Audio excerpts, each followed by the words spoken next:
Bonjour à tous. La Cour des comptes met en cause la trajectoire des finances publiques et elle l'a fait savoir hier dans un rapport remis à l'exécutif qui estime que l'objectif de réduction du déficit à 2,7% en 2017 sera très difficile à atteindre.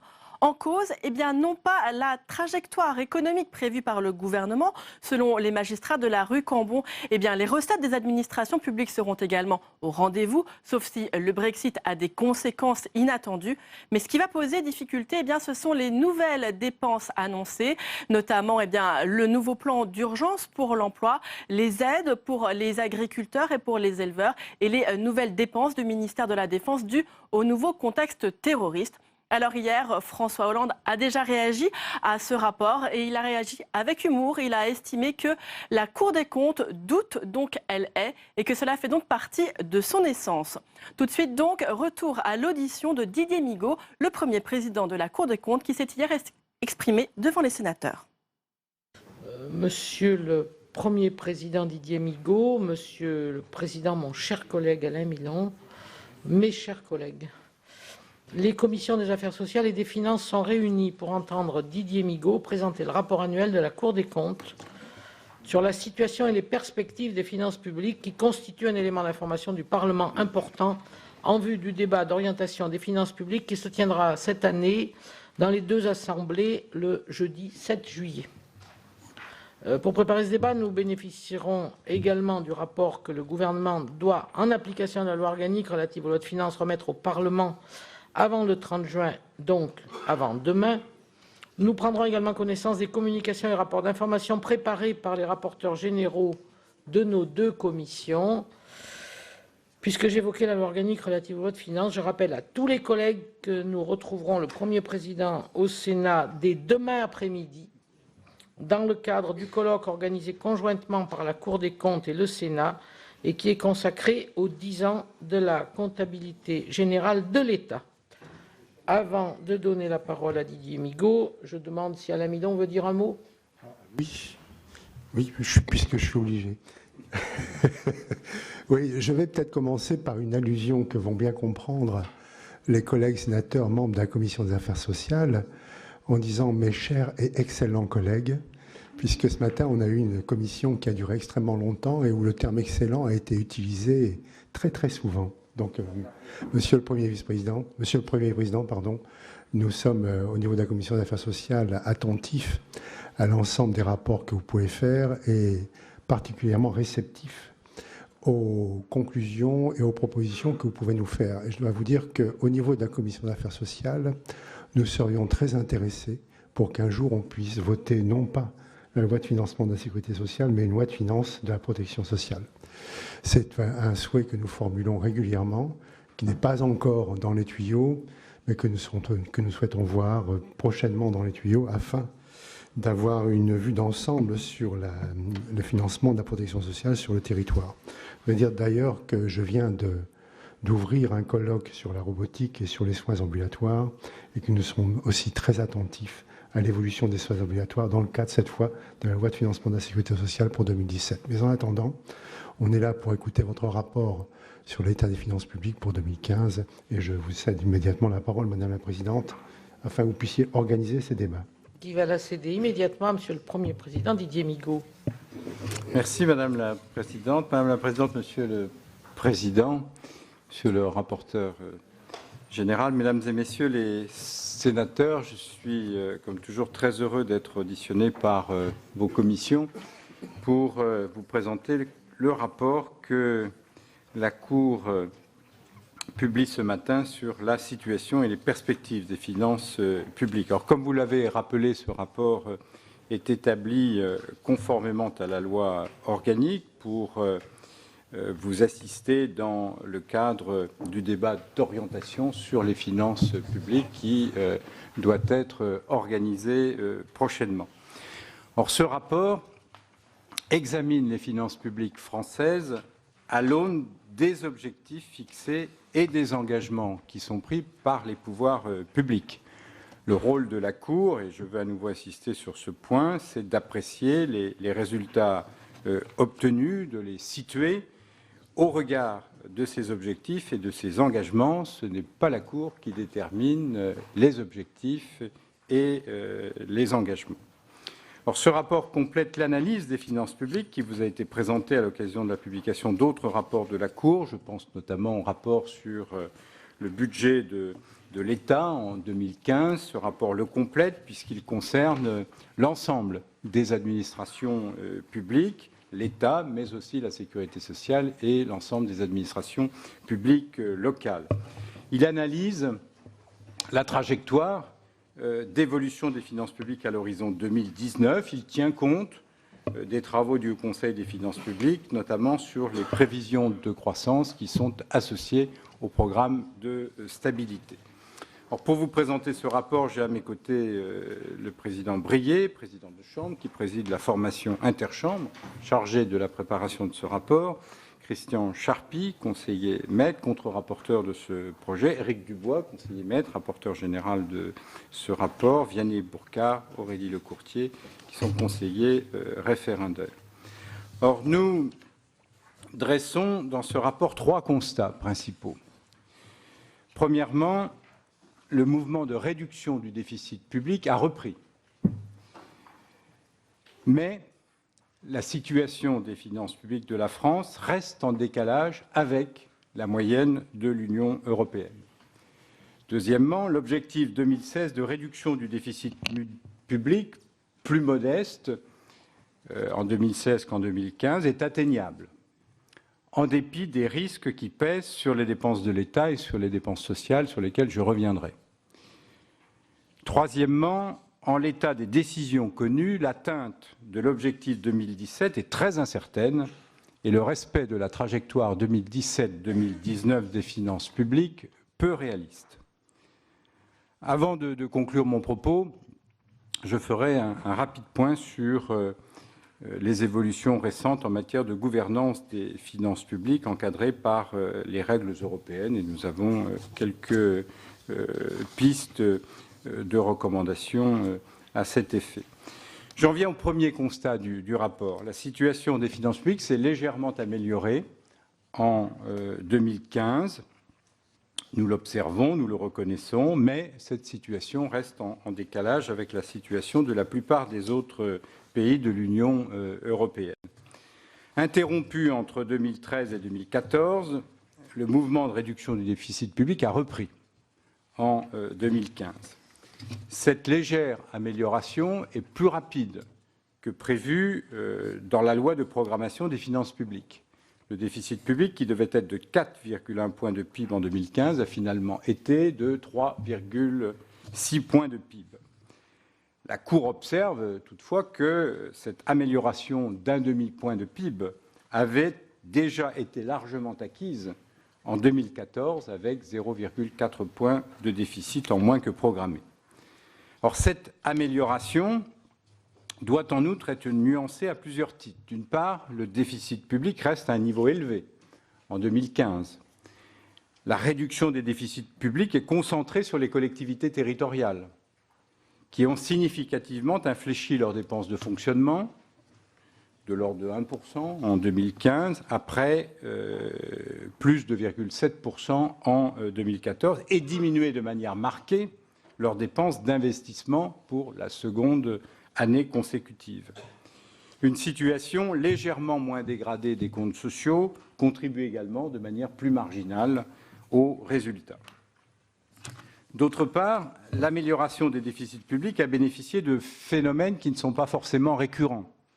La modération des dépenses a été facilitée par la baisse des charges d'intérêt et par la chute de l'investissement local. Or, ces évolutions ne peuvent pas être considérées comme pérennes. La dette publique continue d'augmenter, ce qui conduira les charges d'intérêt à croître si les taux d'intérêt remontent, et la chute de l'investissement local, qui résulte en partie du cycle électoral, mais pas seulement, devrait cesser de favoriser la baisse des dépenses en 2016. Nous examinons aussi chaque année la situation des finances publiques en France au regard de celle de nos voisins européens. Et cet examen conduit à plusieurs constats. En premier lieu, le niveau du déficit public en France est toujours élevé par rapport à nos voisins. seuls 4 pays de l'Union européenne conservent un déficit effectif plus dégradé que celui de la France. La Grèce, l'Espagne, le Portugal et le Royaume-Uni. Or, cet écart touche également le déficit structurel. La France continue d'accuser un décalage par rapport aux autres pays européens dans l'ajustement de ses finances publiques. 4 pays seulement ont un déficit structurel plus élevé que celui de la France, le Royaume-Uni, l'Espagne, la Slovénie et la Belgique. La réduction du déficit public en France, de l'ordre d'un demi-point de PIB en 2015, est à peu près équivalente à celle observée en moyenne au sein de la zone euro et de l'Union européenne. Cela signifie que la France doit poursuivre ses efforts de réforme structurelle si elle souhaite mettre fin au décalage observé aujourd'hui avec les autres pays européens ou, à minima, le réduire significativement. En second lieu, les dépenses publiques ont continué d'augmenter en volume à un rythme supérieur à celui de la plupart des autres pays de l'Union européenne. Alors, la maîtrise de la dépense fait désormais partie de la stratégie gouvernementale pour redresser les finances publiques, mais cette stratégie apparaît moins marquée que dans d'autres pays. Alors, c'est vrai, d'autres pays ont également accru en 2015 leurs dépenses publiques, comme l'Allemagne, le Royaume-Uni, l'Espagne, mais si l'on s'intéresse à l'ensemble de la période 2010-2015, l'Allemagne est le seul de ces pays à avoir connu une dynamique de la dépense publique supérieure à celle de la France depuis 2010. Et nous savons tous que la situation des finances publiques y est nettement plus favorable. En troisième lieu, la trajectoire d'endettement de la France diverge désormais non seulement de celle de l'Allemagne, mais aussi de celle de la moyenne des pays de la zone euro.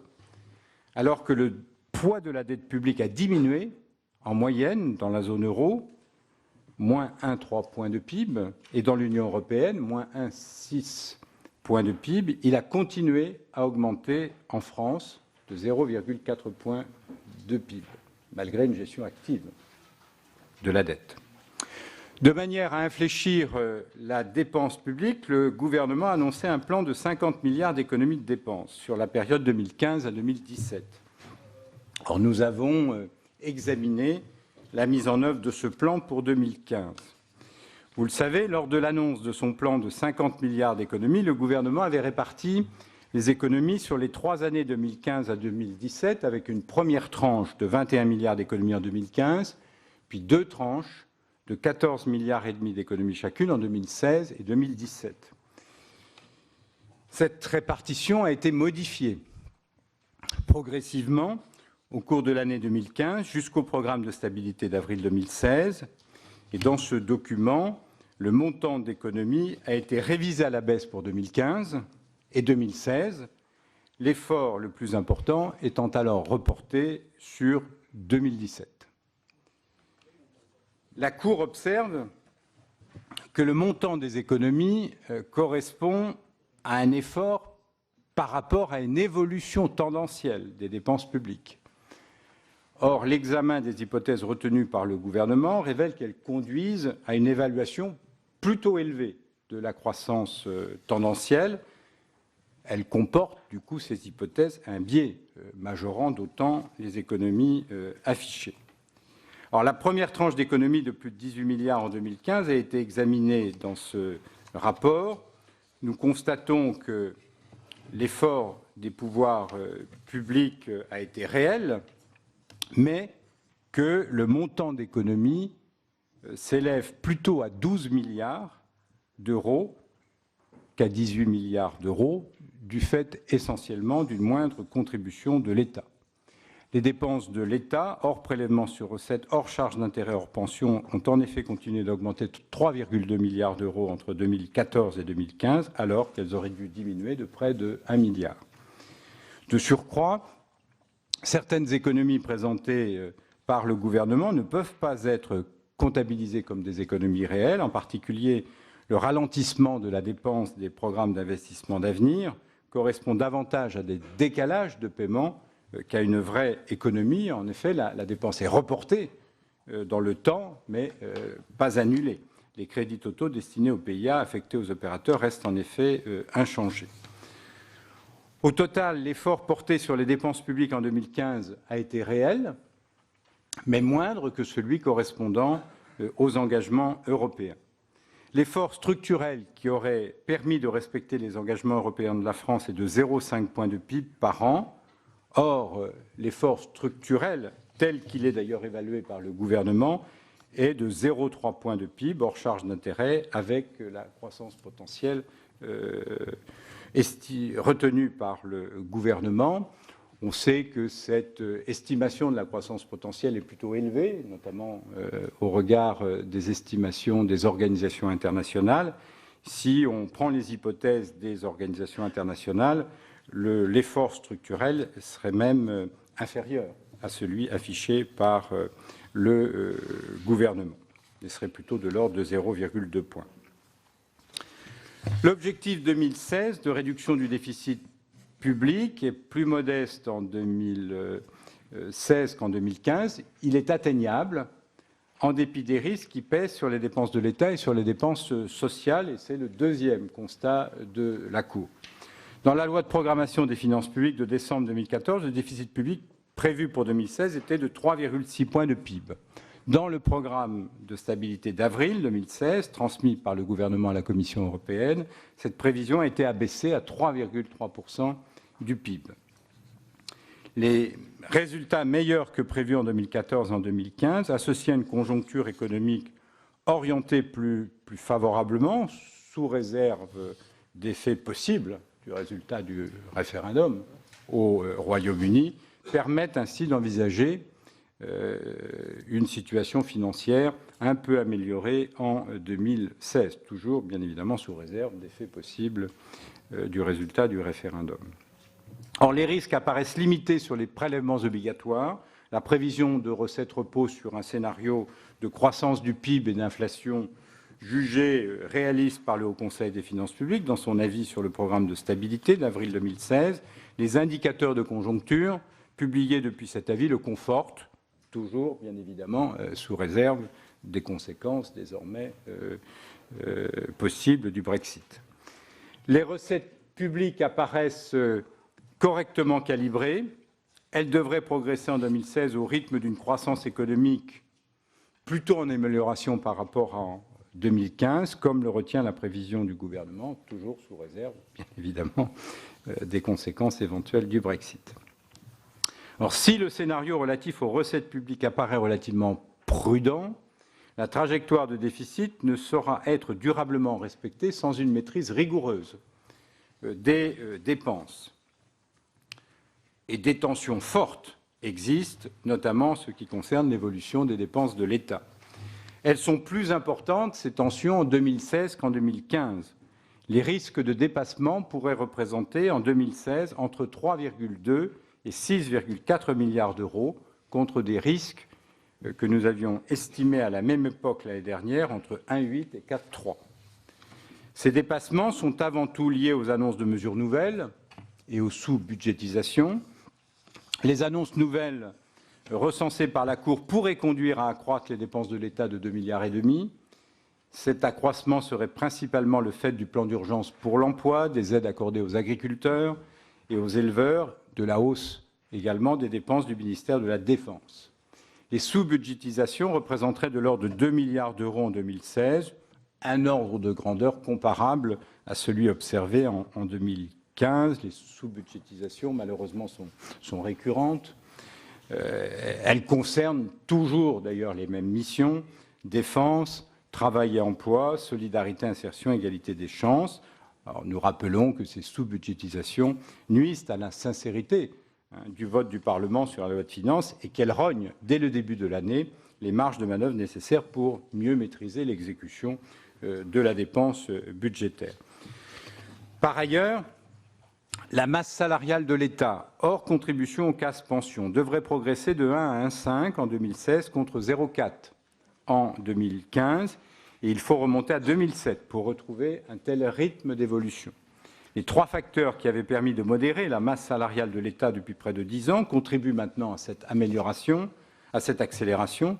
Les effectifs augmentent depuis 2015, la valeur du point de la fonction publique sera majorée, au 1er juillet 2016, puis au 1er février 2017. Par ailleurs, le gouvernement a annoncé de nouvelles mesures catégorielles depuis le début de l'année 2016. Le gouvernement a accentué en début d'exercice la réserve de précaution pour tenir l'objectif de dépenses de l'État. Il a décidé de geler les reports de crédit de manière transversale pour la première fois, d'ailleurs depuis la mise en œuvre de la LOLF en 2006. Par ailleurs, la mise au point en juin 2016 du premier des 3 décrets d'avance prévus dans l'année a déjà donné lieu à des arbitrages difficiles, le gouvernement ayant renoncé à certaines des annulations prévues initialement. Donc, au regard de l'ampleur des risques de dépassement de crédit, le respect de l'objectif de dépenses incluse dans la norme de dépenses en valeur sera particulièrement difficile en 2016, même s'il reste une fois de plus atteignable cet objectif. À titre de comparaison, malgré des risques de dépassement moindres en 2015, la norme de dépenses n'avait été respectée que facialement, selon nous, grâce à la baisse du prélèvement sur recettes destinées à l'Union européenne et à des contournements que nous avions pu identifier à hauteur de 3 milliards d'euros. La tenue de l'objectif pourrait devenir impossible si de nouvelles dépenses supplémentaires venaient à être décidées d'ici la fin de l'année. Or, des risques de moindre ampleur pèsent également sur les dépenses des administrations de sécurité sociale, notamment l'économie de 800 millions d'euros attendue en 2016 de la renégociation de la convention de l'UNEDIC paraît désormais hors d'atteinte suite à l'échec de cette négociation. Une économie était également attendue sur 2017. Au total, si l'objectif plus modeste qu'en 2015 de réduction du déficit reste atteignable, il exigera une gestion très stricte des moyens. Il ne laisse aucune place à des décisions nouvelles conduisant à des hausses de dépenses. Les annonces successives de nouvelles dépenses publiques qui ne sont en l'état de nos connaissances aujourd'hui ni financées ni gagées par des économies pérennes font peser un risque sur les finances publiques en 2016, mais plus encore sur les années suivantes. Et parmi les dépenses supplémentaires annoncées au cours de l'année 2016, celles concernant la masse salariale pèseront en effet essentiellement à partir de 2017 et continueront de monter en charge les années ultérieures. J'en arrive au troisième et dernier constat de la Cour.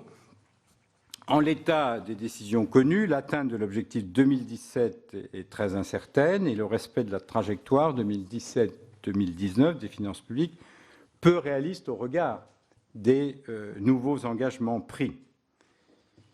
Pour les années 2017 à 2019, le programme de stabilité d'avril 2016 prévoit, je vous le rappelle, une trajectoire de redressement des finances publiques revue à la baisse par rapport à la loi de programmation. L'amélioration du déficit public est en effet moindre que celle présentée dans la loi de programmation des finances publiques de décembre 2014, alors même d'ailleurs que le déficit de 2015 est d'un demi-point inférieur. Le résultat meilleur que prévu n'est donc pas mis à profit pour réduire plus rapidement le déficit public et infléchir plus nettement la trajectoire de dette. Alors, le gouvernement a, dès le programme de stabilité d'avril 2015, révisé à la hausse la croissance potentielle pour 2016 et 2017. Elle se situe désormais à un niveau sensiblement supérieur à celui retenu par les organisations internationales. Cela permet au gouvernement d'afficher un solde structurel à l'équilibre en 2019, malgré un déficit effectif s'élevant encore à 1,2 point de PIB. Si nous prenions les estimations de PIB potentiel des organisations internationales, le résultat serait quelque peu différent. Il serait plutôt de l'ordre de 1% de déficit structurel. 1%, un point de PIB. Sur la base d'hypothèses de croissance potentielle plus prudentes, une trajectoire plus ambitieuse de finances publiques serait nécessaire pour respecter en 2019 donc l'objectif de moyen terme de solde structurel fixé à 0,4 points de PIB par la loi de programmation. Alors, si nous partons du programme de stabilité qui a une cible de déficit effectif de 1,2 point de PIB en 2019, cela suppose Et cela est conditionné, d'ailleurs c'est dit en toutes lettres dans ce programme de stabilité, par une maîtrise sans précédent du volume de la dépense publique, compte tenu de la baisse visée du taux de prélèvements obligatoires de 0,2 points par an. La dépense publique en volume, hors charge d'intérêt, devrait être stable en 2017, puis baisser légèrement en 2018 et 2019. Cela, pratiquement, n'a jamais été fait dans notre histoire budgétaire récente. Le seul exemple qui peut être donné, c'est 2011, mais avec des explications particulières, compte tenu des effets du PIA.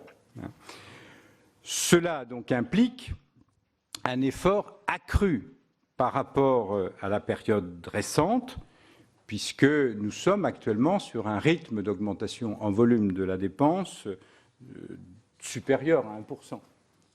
Entre 2010 et 2015. Alors, c'est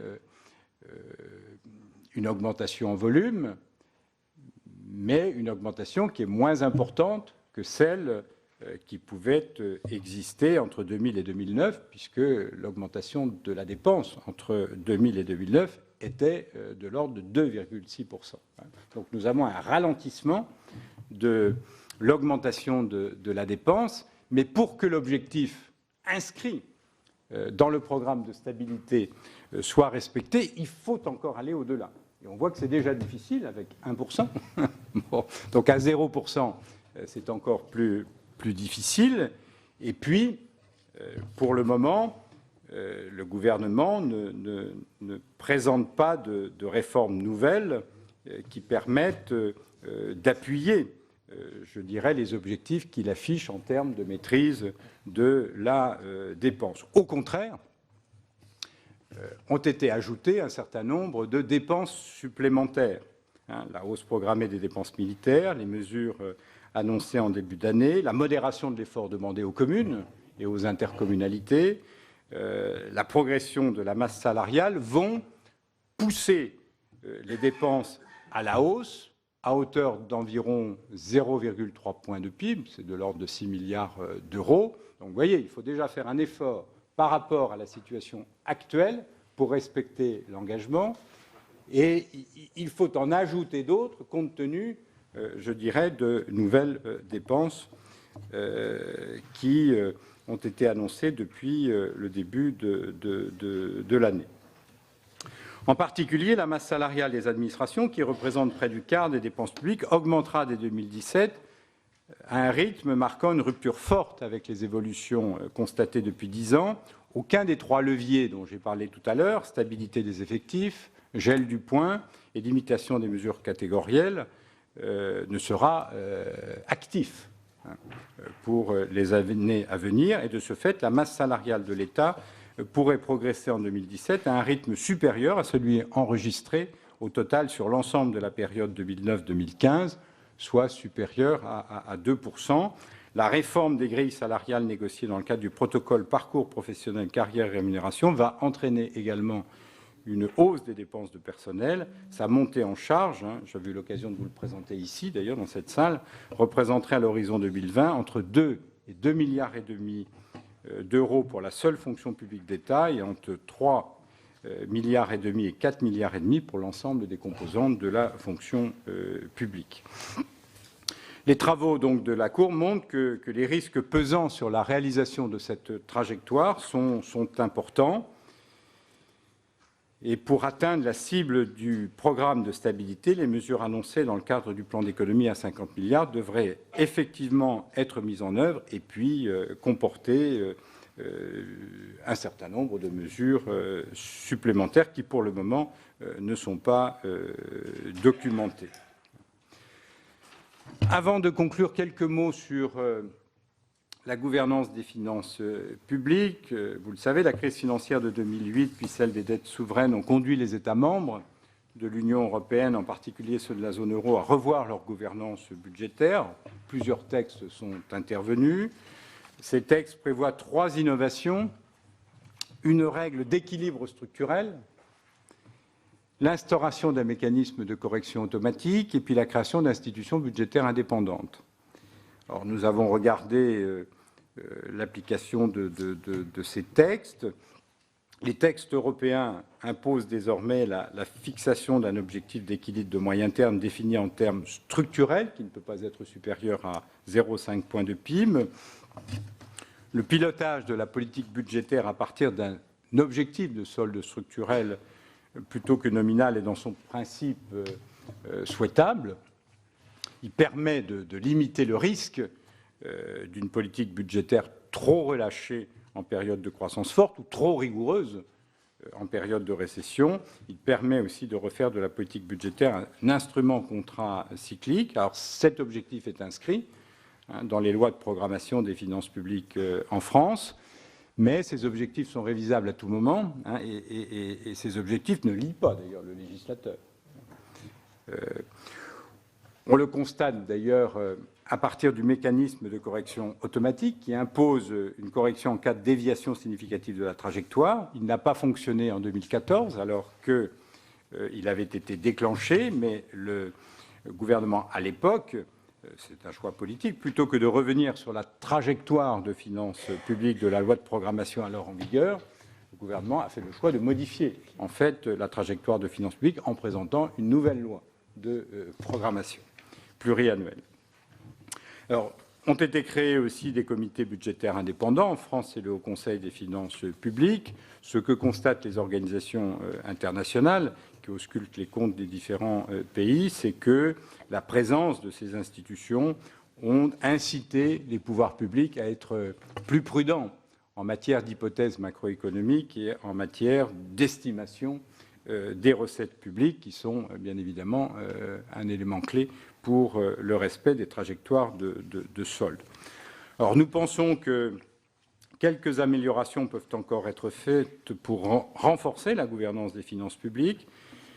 Nous pensons qu'il faudrait pouvoir objectiver davantage la croissance potentielle. Bon, on sait que... Alors ça n'est pas facile. Bon, et on sait que autant d'économistes, autant d'hypothèses de croissance potentielle, presque.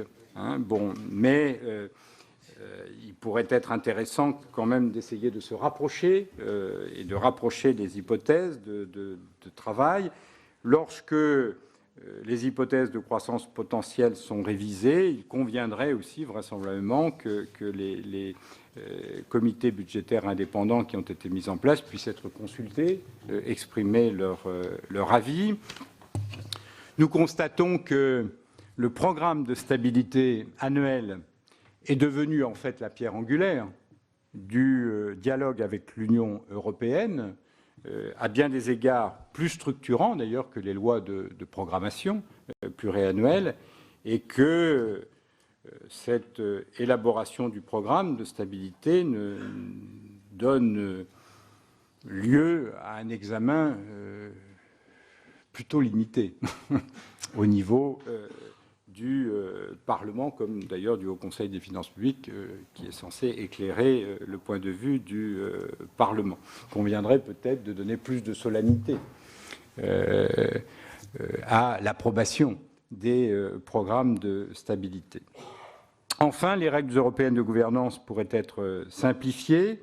Si la référence au solde structurel permet de vérifier la soutenabilité de long terme de la politique budgétaire et doit, nous pensons, être conservée dans son principe, elle gagnerait à être complétée par une règle de dépense plus facile, nous semble-t-il, à expliciter ex ante, puis surtout à vérifier ex post.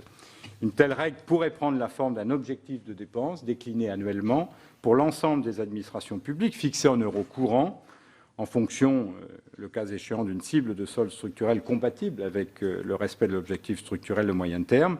Alors, bien évidemment, ce schéma imposerait de réfléchir aussi à un mode de gouvernance qui associerait l'État, les administrations de sécurité sociale et les collectivités territoriales. Et il faudrait en préciser la définition et les modalités de son suivi. Voilà, Madame la Présidente, Monsieur le Président, Messieurs les rapporteurs généraux, Mesdames, Messieurs les sénateurs.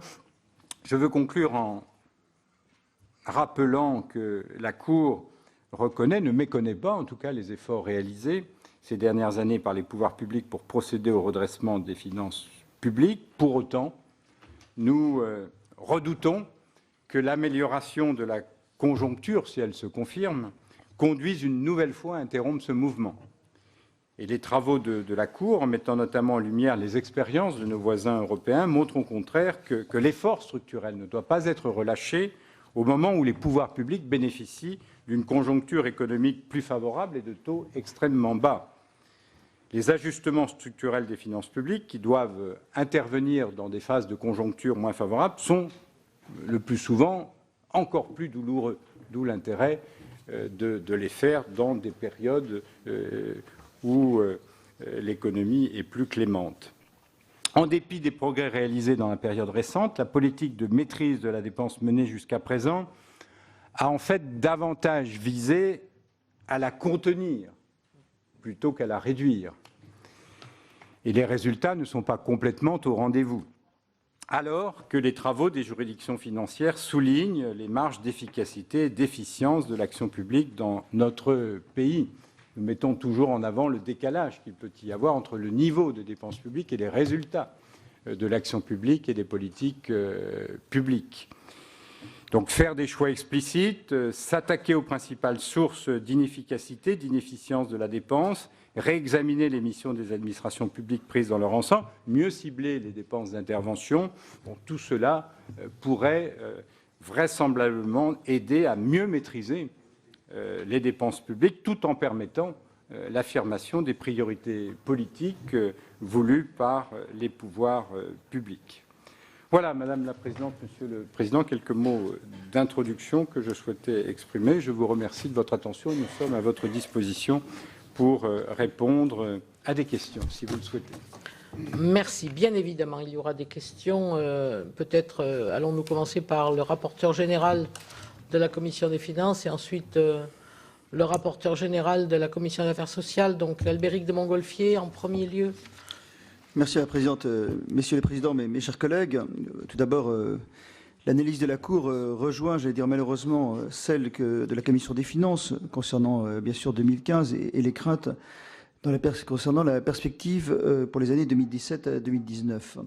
Sur 2015, en réalisant le rapport de la Cour, il est souligné ce qui a été souvent dit à la Commission des finances, la réduction du déficit est due, pour une grande part, plus de la moitié, aux collectivités locales. Nous avions ce matin un examen de la DGF en commission des finances. Certes, il y a une énumération du solde structurel, mais on en connaît les raisons et la Cour souligne, c'est notre analyse à chaque fois, la très grande différence avec les pays voisins qui ont une trajectoire dans l'autre sens et l'écart considérable avec l'Allemagne en matière de dette. Alors je vais continuer le nombre de questions que va susciter cet exposé, Monsieur le Président. Je vais me limiter juste à deux questions. La première a trait au constat de la Cour, à l'observation selon laquelle il existe un risque significatif, vous l'avez répété à l'instant, un risque significatif de non-respect des objectifs, de respect des objectifs pour 2017. Alors, ça veut dire quoi ? Est-ce que ça veut dire que la Cour estime d'ores et déjà que les engagements européens ne pourront pas être tenus ? Ou, s'ils devaient être tenus, vous avez dit, Monsieur le Premier Président, qu'il fallait un effort sans précédent, notamment sur les dépenses. Alors, de manière très concrète, en termes en montant, en milliards, à combien estimez-vous l'objectif de diminution des dépenses dans le PLF 2017 pour parvenir donc à atteindre cet objectif de 3% en 2017. Comment on peut le chiffrer, le traduire en milliards dans le PLF 2017 que nous examinerons après l'été. La deuxième question porte sur les risques. Donc vous avez souligné un certain nombre de risques. Il y en a dans les collectivités. On peut penser à la dépense explosive du RSA dans les départements. Il y a un certain nombre de dépenses qui ne sont pas forcément prévues, des dépenses imprévues. Il y a le risque politique avec des annonces qui pourraient intervenir. Mais je voudrais savoir si la Cour s'est analysée de manière approfondie les risques, notamment de contentieux. Alors, il y a des risques de contentieux communautaires, il y a des sortes de contentieux qui n'ont pas donné lieu à des remboursements. Je pense à la CSG des non-résidents, c'est toujours pendant, on ne sait pas le montant exact.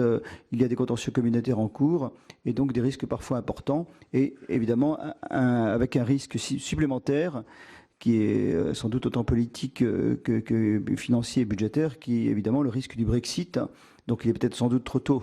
Le rapport a été examiné à la collégialité avant le référendum, mais est-ce que la Cour pense que le Brexit peut avoir une influence soit en termes budgétaires, à travers le déficit budgétaire de la Commission européenne, du budget de l'Union européenne, qu'il faudra bien combler. Voilà, dans le rapport de la Commission des finances, on a considéré que d'une manière ou d'une autre, il faudrait bien remplacer la contribution britannique. Et puis l'autre question, c'est évidemment le risque que ça engendre sur la croissance, même si c'est un 0,2 ou 0,4% de croissance en moins. Est-ce que vous considérez que c'est un risque plus supplémentaire? Donc, mais au-delà de ce risque plus récent, est-ce que les risques de contentieux communautaires, je pense au précompte, je pense à la CSG des non-résidents et à d'autres, ont bien été intégrés parce que ça représente parfois plusieurs milliards d'euros? Merci. Merci beaucoup. Jean-Marie Van Larenberg, rapporteur général, Commission des affaires sociales. Ensuite, le Premier président répondra à vos deux premières interventions et je prendrai la liste en essayant d'alterner affaires sociales et finances d'une manière équilibrée, si c'est possible. Voilà, Monsieur Jean-Marie Van Larenberg, vous avez la parole. Merci, Madame la Présidente. Monsieur le Premier président, je crois que vous avez eu évidemment tout à fait raison de commencer en soulignant la reprise du mouvement de réduction du déficit public. Mais vous avez tout de suite corrigé cela par un commentaire sur la moindre maîtrise des dépenses. Et c'est exactement le constat que nous faisions ce matin en commission des affaires sociales en ce qui concerne les comptes sociaux. Mais nous aurons l'occasion d'y revenir avec la Cour des comptes prochainement. J'ai trois questions concernant les perspectives des finances publiques. La première porte sur la dette sociale. Le programme de stabilité 2016-2019 a révisé les hypothèses de taux d'intérêt à court terme pour prévoir qu'il serait négatif en 2016 et nul en 2017. Quel serait, selon vous, le traitement à réserver à la dette logée à la COS ? Je rappelle qu'elle est de 16 milliards d'euros aujourd'hui et qu'elle sera de près de 30 milliards à la fin de la programmation en 2019 et qui reste fortement exposée au risque des taux aggravés évidemment par la conjoncture et par le Brexit. La deuxième question porte sur le plan de 50 milliards d'euros d'économie. La part des administrations de sécurité sociale a été revue à la baisse, mais au-delà, quelle est la part des économies réellement acquises à la fin 2015 et celle des reports de charges? Je pense en particulier à l'Ondam hospitalier et aux coûts de gestion des caisses, sur lesquels plusieurs fois la Cour des comptes, évidemment, s'est alarmée. Troisième question et dernière question, ça concerne les prévisions des recettes. Nous avons observé des écarts importants à la prévision, en particulier sur la CSG, sur les revenus de remplacement, mais aussi sur les prélèvements sociaux, sur le revenu du capital. Quels sont les constats et les préconisations de la Cour sur les prévisions de recettes affectées à la sécurité sociale? Merci beaucoup. Président, si vous voulez bien. Oui, alors je peux commencer et puis le président Brié pourra vous compléter si vous le... C'est vous qui le décidez. Vous le bien, merci. Merci beaucoup. Là. Sur les premières questions posées par le rapporteur général de la Commission des finances sur les risques significatifs. En 2016, nous identifions des risques plus importants que ceux que nous avions identifiés en 2015. Nous savons qu'en 2015, le respect des objectifs en matière de dépenses a été difficile à obtenir. Et que le résultat affiché est correct facialement, j'ai eu l'occasion de le dire, mais a été présenté au prix de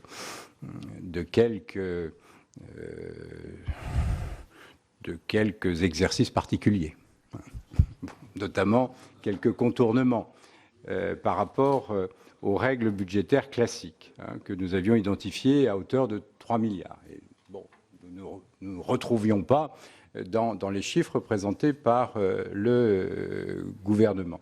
Sur 2016, le le président Brier pourra vous commenter notamment le tableau de la page 127, où vous avez un commentaire sur la réalité d'ailleurs des économies de 2015, qui est un autre sujet, et puis sur les risques que nous identifions sur 2016.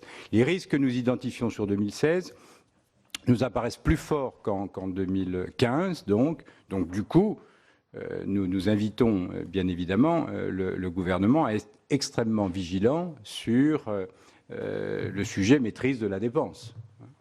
Bon, et bien évidemment, pour respecter l'objectif, il ne faut pas en rajouter dans la dépense. Or, on a déjà des mesures qui porteront sur 2016, avec des effets sur 2016. Je pense aux mesures en direction des jeunes, les mesures en direction de l'emploi, les mesures aussi sur la masse salariale, avec l'augmentation du point d'indice, avec quelques mesures catégorielles. Bon, donc voilà, 2016 ne sera pas simple à exécuter dans le respect des objectifs affichés. Sur 2017, mais on le dit, ça reste atteignable. Bon, compte tenu de la réserve, de précaution, compte tenu d'un certain nombre de mesures qui peuvent être prises par le gouvernement pour maîtriser justement la dépense. 2017, alors nous ne donnons pas de chiffres à proprement parler, mais nous constatons deux choses. En 2017, l'objectif de maîtrise de la dépense est beaucoup plus ambitieux qu'en 2016, puisqu'il prévoit une stabilité en volume de la dépense. Bon. Et comme je le disais tout à l'heure, on ne l'a pratiquement jamais fait. Bon. Donc ça nécessite un effort supplémentaire par rapport à ceux réalisés en 2016 et 2015. Et alors même qu'on ne voit pas obligatoirement ce qui pourrait permettre de réaliser cet objectif, nous avons au contraire un certain nombre de dépenses supplémentaires qui sont annoncées et qui rendent donc encore plus difficile le respect de l'objectif de 2,7, sauf à changer l'objectif.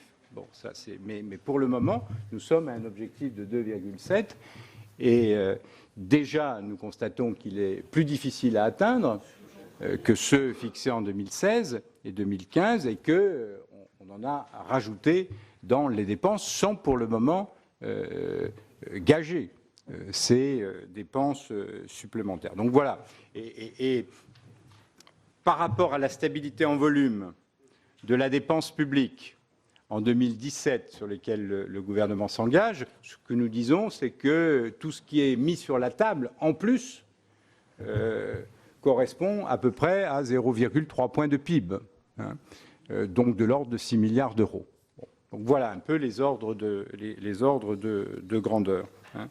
Sur les risques de contentieux, peut-être que le président Brier dira un certain nombre de choses. Sur le Brexit, bien sûr, nous n'avons pas pu analyser, ce n'est pas tout à fait notre rôle d'ailleurs, les conséquences éventuelles du Brexit, à la fois sur la croissance au Royaume-Uni, en Europe et donc en France, bon, et les conséquences que ça peut avoir sur le scénario de finances publiques. Sur 2016, on peut penser que les conséquences peuvent être maîtrisées. Sur 2017, bien évidemment, si la croissance est quelque peu entamée par une récession au niveau du Royaume-Uni, ça peut avoir bien évidemment des conséquences sur les recettes. Bon, et donc sur le scénario de finances publiques. Donc c'est un risque que nous avions identifié d'ailleurs au niveau du Haut Conseil des finances publiques. On avait dit qu'à partir du moment où le Brexit serait voté, c'était un élément d'incertitude. Hein, et en économie, bon, comme beaucoup de choses peuvent reposer aussi sur la psychologie, bon, l'incertitude n'est pas obligatoirement facteur de consolidation de la croissance. Bon, donc voilà, c'est effectivement des risques, mais pour le moment, je crois que personne ne peut encore dire avec certitude quelles sont les conséquences réelle sur les scénarios, sur les hypothèses macroéconomiques de la France et puis sur le scénario de finances publiques qui est aussi la conséquence des hypothèses macroéconomiques. Or, peut-être que sur les risques de contentieux, le président Brier peut apporter des compléments. Alors, c'est un sujet qui est un sujet classique et difficile. Au moment de l'examen de l'audit de 2012, on avait constaté qu'il y avait eu une absence de prise en compte d'un certain nombre de contentieux dans le programme de stabilité du printemps 2012. La Chambre, la Cour y avait travaillé. Les informations entre les 3 directions de Bercy qui sont co-responsables de ce sujet sont maintenant plus systématiques, plus fluides et plus transparentes. L'expérience a montré que les estimations étaient des estimations très prévisionnelles et très provisionnelles parce que beaucoup dépend des décisions et du rythme de décision des différentes juridictions appelées à trancher définitivement ces contentieux. Donc il y a eu, je dirais, dans les années précédentes, des inscriptions prudentes en programme de stabilité et de bonnes surprises en termes budgétaires liées à une dépense inférieure à ce qui a été initialement prévu. Donc le provisionnement actuellement nous semble se faire dans des conditions raisonnables, solides et professionnelles. La réalité de la dépense, elle est fonction de paramètres tout à fait extérieurs à l'administration. Sur 2016 et sur 2017, ce qui est prévu dans le programme de stabilité en termes de décaissement, c'est 2,6 milliards et 1,7 milliard. C'est significativement plus que 2014 et 2015. Donc, comme ça, on ne peut pas considérer qu'il y a une sous-estimation du montant de ce qui est susceptible d'incomber à la France. Donc, ce poste-là nous paraît correctement prévu, même s'il est affecté d'aléas importants.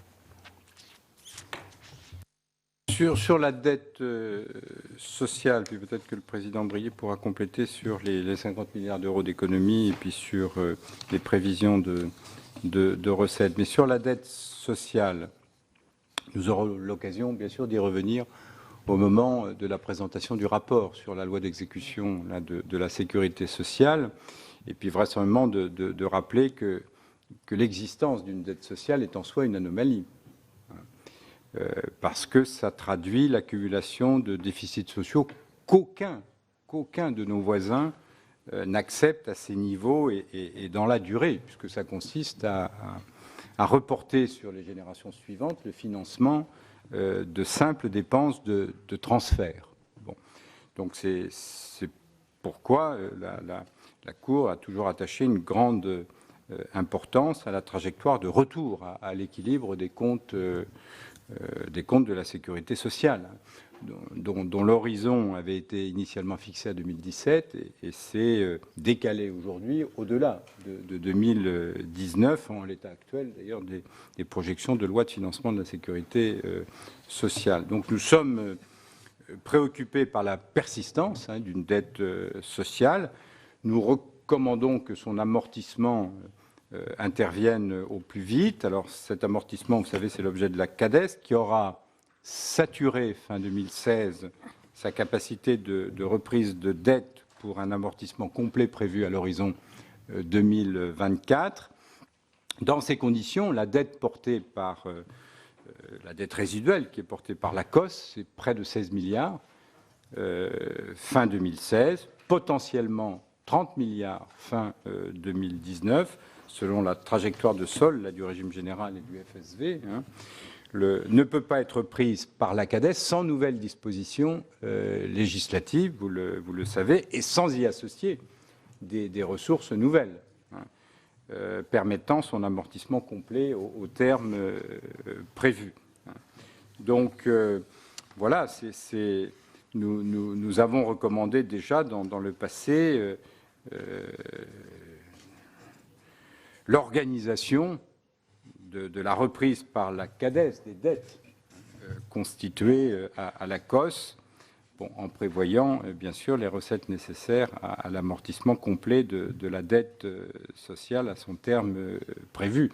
Et cette recommandation, elle s'applique en particulier aux 16 milliards de dettes résiduelles porté fin 2016 par l'ACOSS. On voit bien que la situation est fragile, parce qu'on dépend des taux d'intérêt, pour peu que les taux d'intérêt remontent. Alors, on peut penser que les taux d'intérêt peuvent rester bas encore quelque temps, hein, puisque, notamment avec les incertitudes sur les conséquences du Brexit, ça peut conduire la BCE, mais rien n'est à exclure. On peut avoir une remontée des taux d'intérêt alors même que la croissance ne repart pas de façon très forte, hein. Donc voilà, donc il faut être attentif à cela et donc se mettre à l'abri de possibles retournements, au moins en évitant de continuer à faire des déficits. Alors, c'est normal qu'on se réjouisse de la réduction des déficits, mais comme c'est une situation anormale, bon, il serait plus intéressant encore de faire en sorte que ce déficit soit davantage réduit. Alors, Président Brillet, peut-être sur les économies, et puis les prévisions de recettes aussi. Alors, sur les économies, on a essayé de se livrer à l'exercice pour 2015. Alors, nous l'avons fait, c'est le tableau de la page 125, des pages 125 et 127, nous l'avons fait à partir des schémas qui ont été utilisés par le gouvernement pour construire son programme d'économie. Le Premier président a dit tout à l'heure que ça reposait essentiellement sur le tendanciel.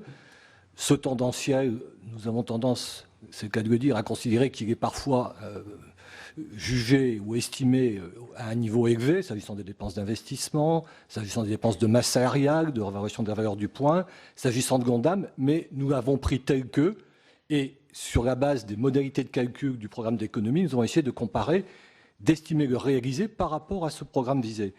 Bon, l'estimation du gouvernement ou l'objectif était de 18 milliards, notre estimation est autour de 12 milliards pour 2015, c'est-à-dire les 2/3 de l'effort projeté, avec deux zones d'écart importantes. La principale du côté du budget de l'État, mais ça c'est en étroite corrélation avec le constat que nous avons fait dans le rapport sur le budget de l'État, sur les conditions dans lesquelles l'objectif de dépenses en valeur avait été simplement respecté facialement, mais pas respecté, je dirais, de façon fondamentale. Donc ça nous conduit à estimer l'effort réalisé à 3,3 au lieu de 7,4.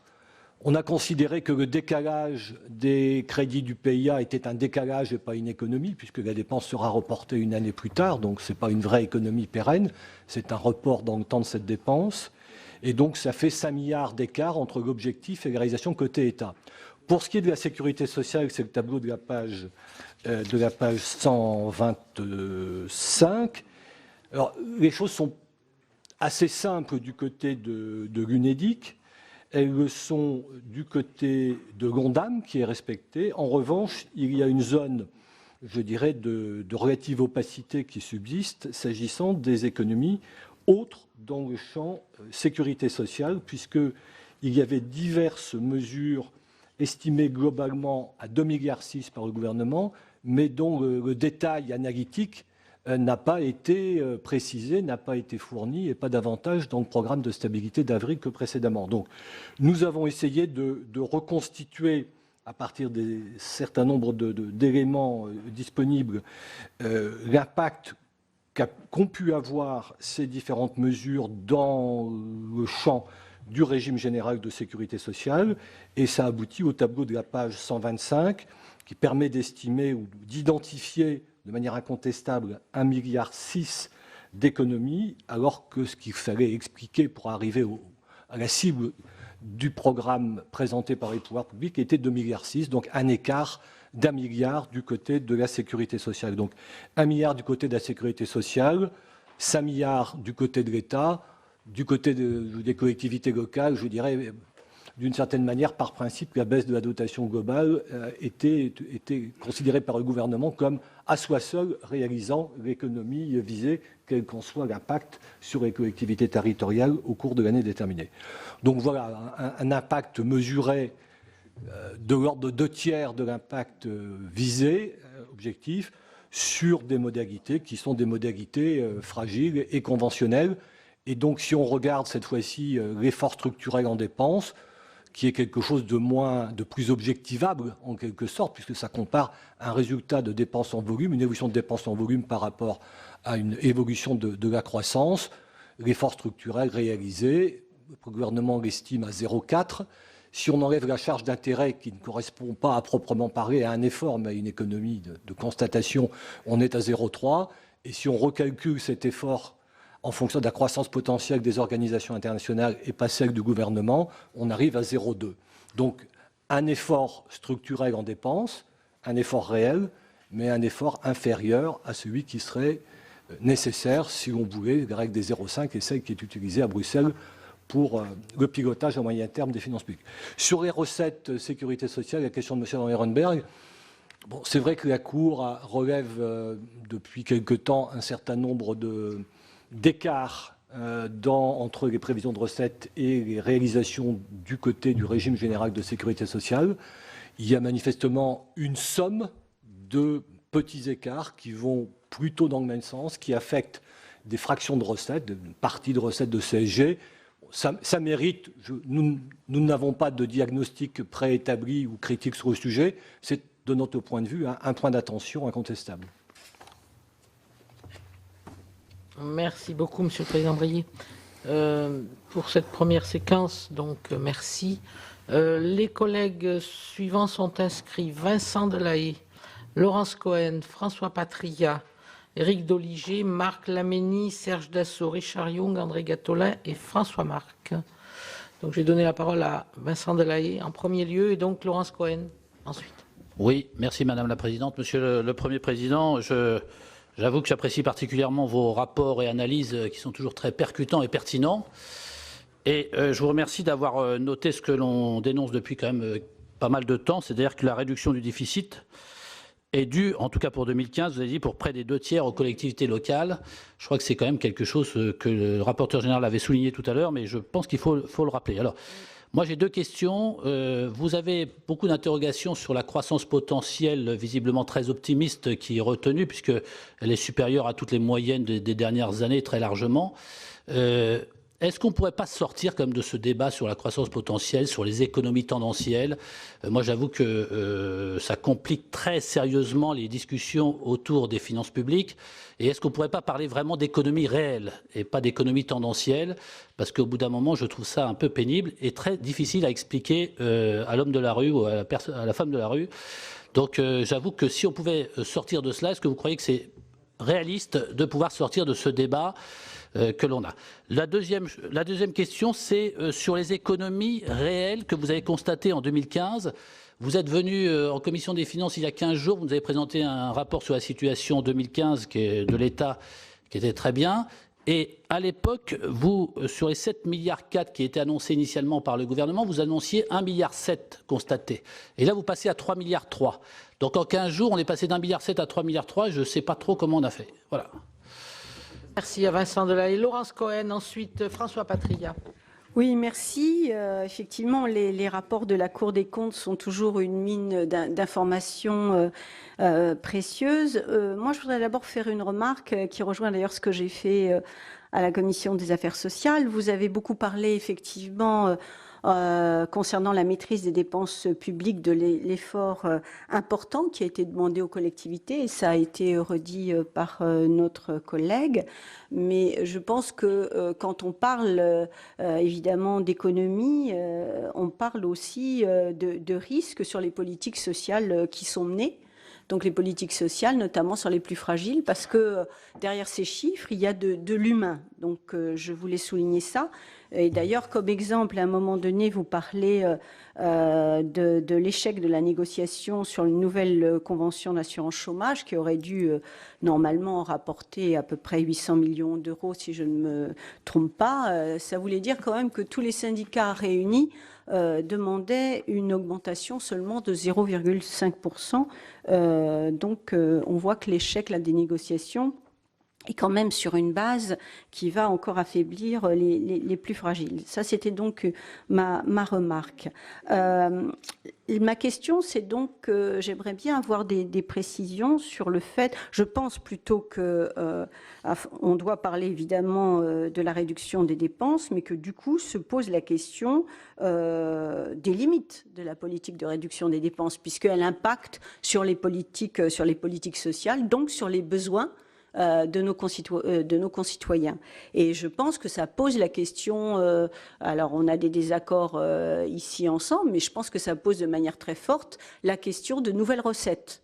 Et qu'à un moment donné, il va bien falloir les aborder, parce que là, on reste sur des chiffres, on ne reste pas sur quel est finalement l'objectif que l'on doit atteindre vis-à-vis des populations. Et du coup, j'ai une question. J'aimerais bien que vous puissiez m'apporter une précision sur les faits concrets des différentes aides qui ont été données aux entreprises. Je pense au CICE et au CIR en termes aussi bien d'activité que de création d'emplois, puisque ces aides avaient été fournies dans ce but-là. Donc, ça serait aussi intéressant, même si on s'éloigne un peu de la thématique, mais quand même, je trouve que là, ce sont des aides qui ont été données, donc ça serait bien d'avoir les impacts réels pour savoir si finalement, eh bien, cet argent public, il a été utile. Patria, ensuite Éric Doligé. Monsieur le Premier Président, Madame la Présidente, moi je souscris à chaque fois au sérieux du rapport que vous nous présentez dans cette commission, avec quels détails ils sont présentés et avec quelle objectivité. Il reste que je peux noter que la partie satisfecite est toujours beaucoup plus courte que la partie critique. C'est votre rôle, me direz-vous. Il reste que les efforts qui ont été entrepris portent leurs fruits et que l'objectif d'atteindre le seuil des moins de 3% en 2016 est atteignable, et vous le dites vous-même. Et ça, on devrait le saluer. Alors moi, je souris aussi de voir avec quel zèle ceux qui ont participé au creusement des déficits aujourd'hui sont de telles exigences pour aller plus vite, plus fort, plus loin, et pour le réussir. Je voudrais que chacun ici prenne sa part de responsabilité, mais prenne aussi sa part du chemin qui reste à parcourir. Parce que ce n'est pas à l'Europe qu'on obéit dans ce domaine pour atteindre les chiffres que tout le monde souhaite. C'est à l'orthodoxie budgétaire elle-même. Et vous avez raison de dire qu'ils doivent être encouragés. Donc moi, je considère que d'abord les résultats sont meilleurs que prévus. Et ça, dans cette salle, personne ne l'avait dit l'année dernière. Tout le monde en doutait. Ils sont quand même meilleurs. Alors, vous soulignez, Monsieur le Premier Président, qu'il y a des efforts structurels à mener. C'est là ma question. Est-ce que vous pourriez nous en dire un peu plus sur les mesures qui pourraient être envisagées dans ce domaine pour améliorer les déficits structurels? Merci à François Patria. Éric Doligé, ensuite Marc Laménie. Oui, Madame la Présidente, merci. Monsieur le Premier Président, pardon. Je voulais vous poser trois petites questions. La première, vous nous avez parlé du ralentissement de l'augmentation de la dépense. Étant citoyen normal, est-ce que ça veut dire qu'il y a toujours une progression de la dépense? Non, mais enfin, je me permets de le dire parce que c'est quand même plus facile à comprendre pour l'homme normal que je suis. Deuxièmement, vous avez dû entendre parler d'une nouvelle taxe spéciale d'aménagement qui a été annoncée lundi de 600 millions d'euros. Cette nouvelle taxe d'aménagement, elle est la résultante finalement de la loi NOTRe, puisque les régions ont considéré qu'il leur manquait pour faire de l'économie 600 millions, mais c'est donc une dépense supplémentaire qui va être faite globalement par les collectivités d'une hauteur de 600 millions. Donc est-ce que vous considérez qu'effectivement on n'est pas dans la création de taxes nouvelles? Ensuite, je crois que dans la page 7 de ce que vous nous avez présenté, il y a un plan de 50 milliards d'économies progressivement repoussé dans le temps. Et on voit qu'effectivement, le progressivement, c'est à 2017, que la part importante de l'effort va être faite à 2017. Alors ça rejoint peut-être un peu la question du rapporteur général du budget. Donc le total fait 50 milliards. Et vous avez dit qu'il faudrait faire un effort sans précédent et que ça n'est pas suffisant. Alors je ne sais pas si vous avez répondu au rapporteur général, mais quel est le montant de l'effort? Est-ce que c'est 100 milliards? le montant de l'effort global qu'il faut faire pour arriver à faire en sorte que nous arrivions à avoir un budget équilibré. Merci Éric Doligé. Marc Laménie, ensuite Serge Dassault. Oui, merci Madame la Présidente. Monsieur le Premier Président, merci beaucoup pour, je dirais, cet échange et aussi ce travail de grande qualité qui nous interpelle aussi sur la réalité et surtout la vérité des chiffres et vos recommandations. Alors concernant le plan de 50 milliards d'économies, donc qui a été selon vous, partiellement mis en œuvre en 2015. Et c'est vrai, quand on regarde les trois grandes administration centrale, administration locale et administration de sécurité sociale, même si tout est étroitement lié, il y a un décalage entre le chiffrage du gouvernement 18,1 milliards d'euros et l'estimation de la Cour 12 milliards d'euros. Et de l'autre côté, vous avez aussi rappelé sur la maîtrise des dépenses, en particulier toutes les dépenses liées aux frais de personnel. Et c'est vrai qu'il y a un seuil dans lequel les moyens humains sont aussi indispensables, dans lequel on ne peut plus descendre à un moment donné, parce que je crois que les moyens humains, ça permet réellement de faire fonctionner l'ensemble des administrations et des services. Et donc il y a un seuil sur lequel on ne peut pas descendre, atteindre, parce que je crois que c'est aussi, les moyens humains sont irremplaçables. Donc voilà. Alors, pour cet équilibre, quels sont aussi un petit peu dans votre analyse cette interprétation. Voilà, je vous remercie. Merci à Marc Laménie. Serge Dassault, ensuite Richard Young. Merci, Madame la Présidente, Monsieur le Président Migaud. Permettez-moi d'être un peu pessimiste. On a déjà parlé de ce programme de 50 milliards, soi-disant sans précédent. Jusque-là, il n'y a que la DGF qui diminue pour les collectivités locales, qui en sont bien difficiles. On parlait des réductions sur la santé, je ne vois pas laquelle. Les autres, je ne les vois pas. Donc, sur ce programme d'économie, il n'y en a que 11 milliards ou 12 milliards qui ont été faits. Malheureusement, sur les collectivités territoriales qui s'en portent mal. Moi, je constate qu'il n'y a aucune réduction de dépenses et qu'il y a des augmentations de dépenses permanentes. Alors, ça devrait quand même pas aller dans le bon sens. Il n'y a aucune réduction de dépenses qu'on pourrait faire sur les contrats aidés, l'AME, les primes d'activité qui n'ont pas du tout d'efficacité.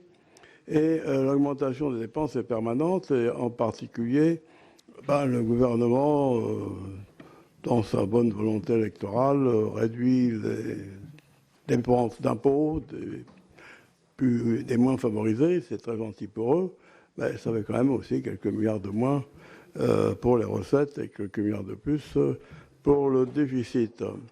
Je pense entre nous que l'objectif de 3% ne sera pas tenu, car en vérité, rien n'est fait pour cela. Alors il ne faut quand même pas s'illusionner et regarder la vérité en face. Et puis, nous avons des problèmes avec l'Europe. L'Europe qui nous surveille quand même de près, même si elle est un peu difficile en ce moment, car ils croient encore que nous atteindrons les objectifs prévus, mais ce sera loin. Et le risque que nous courons, c'est que nous ayons des augmentations de taux d'intérêt. On en parle en disant pour le moment, on est bien, 0%, 2%, 1%. Ça ne va pas durer longtemps si les résultats, même 2016, ne tiennent du tout pas compte des promesses réalisées. Mais ce qui m'ennuie, c'est que rien n'est fait pour cela. Rien n'est fait pour faire des économies. Rien n'est fait pour tenir le budget. Et nous aurons sans doute des augmentations de taux d'intérêt parce qu'on va perdre la confiance de nos prêteurs qui vont commencer à s'énerver. Et notre situation va être de plus en plus dramatique, car je vous signale que les augmentations d'intérêt vont augmenter considérablement la charge de la dette, et que nous ne saurons peut-être plus comment rembourser tout ça. Et nous serons des situations qui seront proches de la Grèce. Donc je trouve qu'il faudrait, et même je trouve que dans les campagnes électorales actuelles, nos futurs candidats, futurs présidents n'ont pas l'air de se rendre compte de la très mauvaise situation financière dans laquelle ils vont se trouver et qu'ils auront à réduire si possible. Merci à Serge Dassault. Richard Yung, ensuite André Gattolin.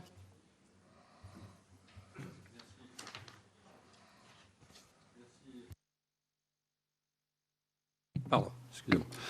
Merci Madame la Présidente. Merci à Monsieur le Premier Président. Je dois dire que, comme Monsieur Dassault, moi j'étais rentré optimiste dans cette salle, mais je suis devenu un peu pessimiste.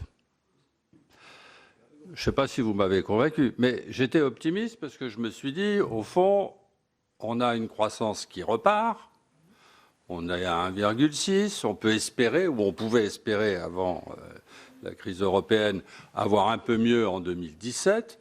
On a un déficit général qui devait être de 3,8, qui est à 3,5. On espère qu'il va baisser encore l'an prochain, et donc l'objectif des 3%, puisqu'il y a un fétichisme des chiffres, est atteignable. Et puis, je dois dire qu'en vous écoutant, je vois ce beau scénario remis en cause. Alors, est-ce que c'est, comment dirais-je, une vision pessimiste de votre part, parce que 2017, 2018, 2019, nous savons toujours que toutes ces prévisions, c'est toujours un exercice extrêmement délicat.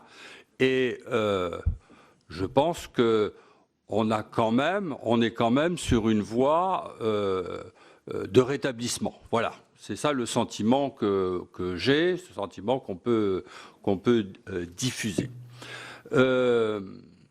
Alors bon, 50 milliards, on nous dit c'est pas assez. Certains vont nous montrer comment on fera 100 milliards. Nous nous réjouissons d'apprendre. Hein. La créativité de notre pays est sans limite. Un mot sur ce qu'on appelle le potentiel. Ça fait partie de ces notions un peu floues, comme le semestre européen d'ailleurs, qu'on utilise, voilà, que l'Union, enfin que la Commission nous fait utiliser. Deux choses. La première, c'est que, vous l'avez dit vous-même, c'est quelque chose qui est difficile à cerner, puisque c'est au fond une croissance idéale dans un monde parfait où il n'y aurait pas d'inflation, où il n'y aurait pas d'interférence extérieure en quelque sorte. Il y a quand même des critiques sur le mode de calcul.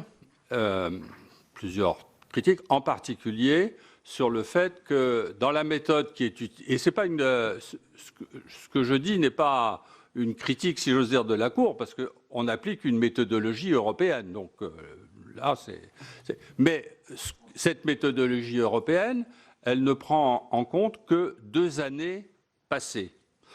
Et la plupart des économistes s'accordent à dire que c'est pas assez, que ça permet pas de lisser les problèmes de tendance et qu'il faudrait une durée plus longue, 4 ans.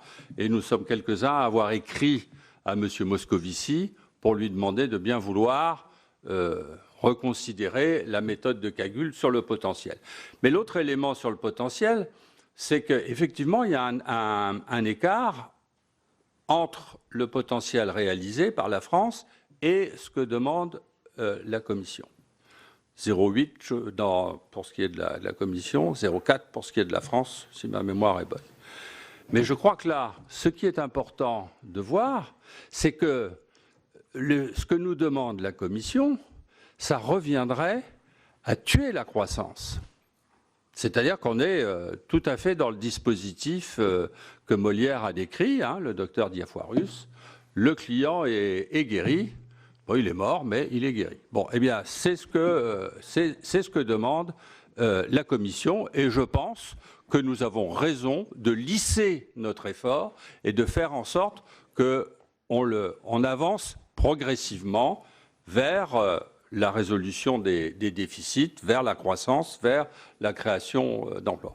Bon, j'aurais voulu dire des choses sur le semestre européen, mais je ne veux pas être trop long.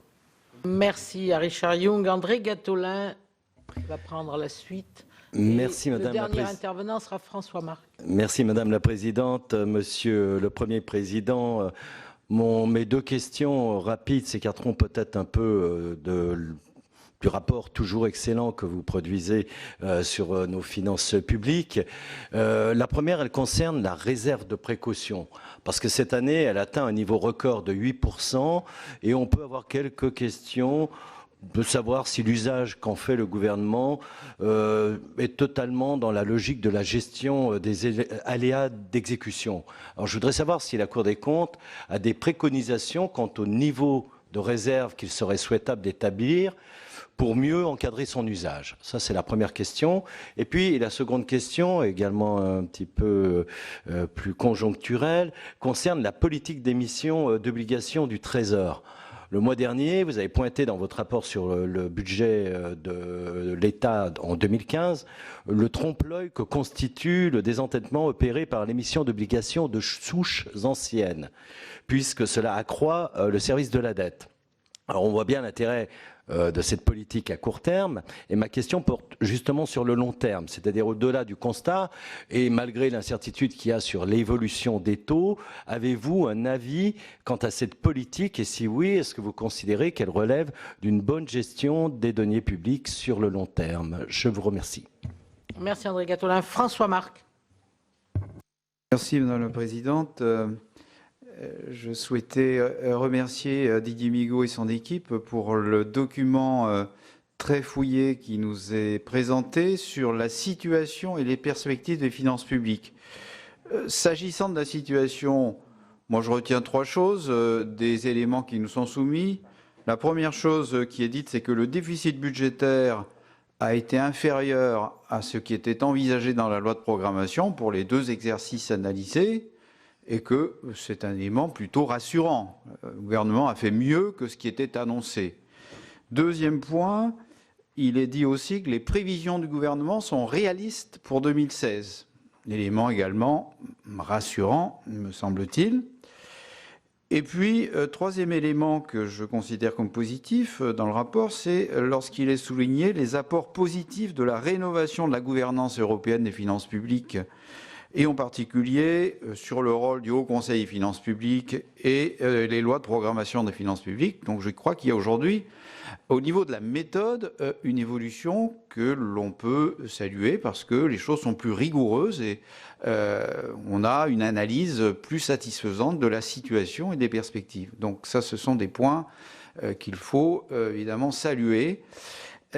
J'ai une question sur le deuxième aspect qui porte sur les perspectives. Et ceci concernant la maîtrise des dépenses publiques. Parce que vous dites dans ce rapport qu'il faudrait sans doute faire davantage d'efforts pour améliorer durablement la situation de la France en comparaison des autres pays européens. Alors, à cet égard, moi j'ai une question parce que il y a aujourd'hui, dans la perspective d'une élection présidentielle, un certain nombre d'annonces qui sont faites sur une baisse conséquente des dépenses publiques, de plusieurs dizaines de milliards, bien plus importante que le rythme qui était pratiqué jusqu'à présent.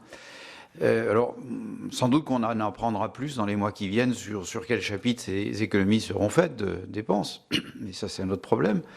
La question que je me posais, c'était de savoir l'équilibrage qui, à vos yeux, peut paraître le plus pertinent. En définitive, aujourd'hui, on a fait 50 milliards d'économies de dépenses dans la loi de programmation et on les a répartis entre les dépenses de l'État, les dépenses de sécurité sociale et les dépenses des collectivités, selon un rapport que l'on connaît.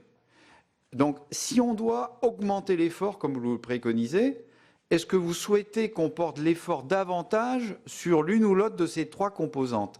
Donc, à vos yeux, quels seraient les leviers de baisse de dépenses à activer d'une façon préférentielle dans les années qui viennent? Est-ce que vous pourriez nous éclairer sur ce que vous préconisez en la matière? Merci beaucoup à François Marc. J'ai pour ma part une question, Monsieur le Premier Président. Notre rapporteur général présentera la semaine prochaine une communication sur les estimations de la croissance potentielle en vue de la préparation de la prochaine loi de programmation des finances publiques. Cette notion est abstraite, très débattue, il n'en demeure pas moins qu'elle est essentielle puisque selon l'hypothèse retenue, les efforts d'économie permettant de respecter la trajectoire déficit sont plus ou moins importants. Et j'ai en mémoire, et nous nous en souvenons tous à la Commission des finances, les apports de Jean-Pierre Caffé à la loi organique de 2012 en cette matière. Dans ces conditions, l'analyse des perspectives des finances publiques que vous développez dans votre rapport vous permettent-elles d'avoir déjà une idée de ce que devrait être l'épure de la trajectoire du PIB potentiel retenu pour construire la prochaine loi de programmation? Je vais vous donner la parole pour l'ensemble des collègues qui vous ont interrogé ou apporté des éléments. Merci beaucoup.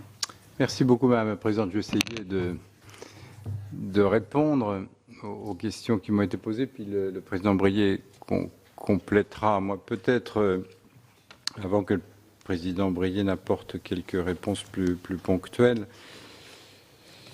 sur la croissance potentielle, il y a vraisemblablement, oui, une réflexion à approfondir, à prolonger. Nous avons vu l'initiative prise par un certain nombre d'élus au niveau européen pour inciter la Commission à être à la fois plus transparente, peut-être, sur ces hypothèses de croissance potentielle, et puis à peut-être davantage confronter ces hypothèses avec d'autres organisations internationales ou d'autres pays. Nous, ce que nous constatons, c'est qu'il y a un écart qui s'est agrandi d'ailleurs entre les hypothèses de croissance potentielle du gouvernement français et puis les hypothèses de croissance potentielle des organisations internationales. Et puis au niveau du Haut Conseil des finances publiques, il y a un certain nombre d'observations qui ont été faites sur quelques éléments qui n'apparaissaient pas complètement logiques, avec un écart de production qui se resserre vraiment très lentement, avec des hypothèses qui normalement ne devraient pas conduire totalement à cela. Bon, donc voilà. Mais on est tout à fait prêts, nous, à poursuivre les échanges là-dessus et la réflexion là-dessus. Je pense qu'il est important de conserver ce concept, parce que raisonner en termes de déficit effectif, de déficit nominal, on voit bien aussi les insuffisances et les faiblesses. D'ailleurs, c'est la France, avec d'autres pays, qui a estimé que, justement, lorsque on est en période de récession, il ne faut pas obligatoirement raisonner seulement en termes de déficit nominal. Bon, et la notion de croissance potentielle a été non pas inventée, mais mise en avant pour justement avoir un raisonnement qui dépasse l'analyse conjoncturelle. Donc voilà, il faut garder cela à l'esprit, mais nous pensons effectivement qu'il faut vraiment être plus transparent sur ces sujets-là et qu'il faut peut-être aussi simplifier. C'est pour ça qu'on propose d'avoir une référence sur l'évolution de la dépense pour que on évite ces débats qu'il peut y avoir aujourd'hui sur l'estimation d'économie à partir d'une évolution tendancielle, puisque l'évolution tendancielle des dépenses est encore une notion différente, bien évidemment, de la croissance potentielle. Voilà. Et là aussi, l'estimation du gouvernement apparaît plutôt élevée par rapport à d'autres hypothèses qui nous apparaissent plus raisonnables. Donc, du coup, selon l'hypothèse que vous retenez, aussi bien pour la croissance potentielle, pour les sujets touchant à cette problématique. Et puis sur l'évolution tendancielle, finalement, ça change beaucoup de choses sur le solde structurel et puis sur la réalité des économies. Bon, donc et que le Parlement puisse être associé à la définition de ces différents paramètres pourrait effectivement être très utile aussi et très intéressant. Alors, vous nous demandez vous nous posez un certain nombre de questions sur quel est le montant d'économie qu'il faudrait réaliser, sur l'effort qui pourrait être porté davantage sur l'État ou la sécurité sociale ou les collectivités territoriales. Bon, nous ne souhaitons pas nous élever au-dessus de notre condition. Bon, non, c'est pas un problème de facile. C'est dans une démocratie, chacun doit faire le travail qui est le sien. Et il ne nous revient pas de faire des choix politiques. Donc, nous raisonnons à partir des choix que vous avez faits. Alors, on peut, bien évidemment, sur certains points, vous faire des recommandations, mais on ne raisonne qu'à partir des objectifs que vous avez vous-même fixés. Nous ne demandons pas d'efforts supplémentaires. Nous disons, vous avez défini tel objectif. Est-ce que les mesures que vous prévoyez, que vous votez, sont en ligne avec les objectifs que vous avez définis? Bon, voilà, et on mesure les écarts. Bon, et il y a des écarts. Bon. Donc voilà, mais alors pour prolonger un peu ma réponse et justement ne pas fuir la question, sur la sécurité sociale, on a toujours estimé que l'équilibre des comptes sociaux devait être une priorité absolue.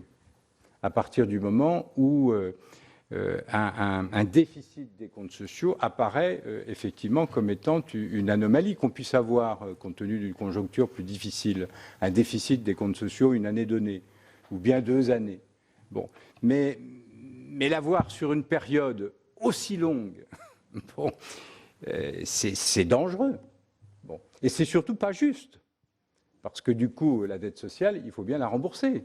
Et ce sont les générations futures qui, du coup, sont invitées à, je dirais, la financer.